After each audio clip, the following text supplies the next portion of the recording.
بھائی لوکی کیا ہے؟ سبزی ہے نا، کدو شریف بھی بولتے ہیں، لوکی بھی بولتے ہیں، یہ کیا ہے؟ سبزی ہے. لیکن ہمارے پیارے آقا صلی اللہ علیہ وسلم کو بڑی پسند تھی، اور ڈاکٹر اس کے جو فوائد بیان کرتے ہیں، جو بلڈ پریشر کا مریض ہو وہ لوکی پانی میں ڈال کے ابالے اور اس کا پانی پی لے، دن میں 1 مرتبہ، شام میں بھی اگر کر سکے تو کرے، اس کا بلڈ پریشر انشاءاللہ نارمل رہے گا، ہائی نہیں ہوگا. یہ ایک دیسی ٹوٹکا ہے.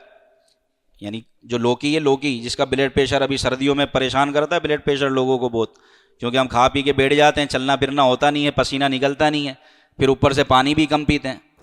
خون اگر پتلا کرنا ہے تو کثرت سے پانی پئیں، خون پتلا ہوتا ہے اس سے، پانی زیادہ پینے سے خون پتلا ہوتا ہے. اسی طرح بلڈ پریشر کا جس کو مسئلہ ہے تو وہ ورزش کرے، یعنی چلے پھرے، کچھ کرے تاکہ پسینہ جسم کا نکلے.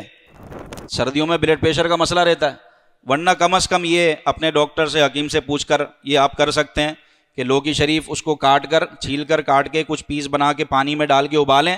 پھر جو پانی ابالیں، اگر 2 گلاس تھا تو 1 گلاس رہ جائے، پھر وہ پانی ٹھنڈا کر کے تھوڑا سا نیم گرم آپ پئیں، انشاءاللہ عز و جل آپ کا بلڈ پریشر نارمل رہے گا.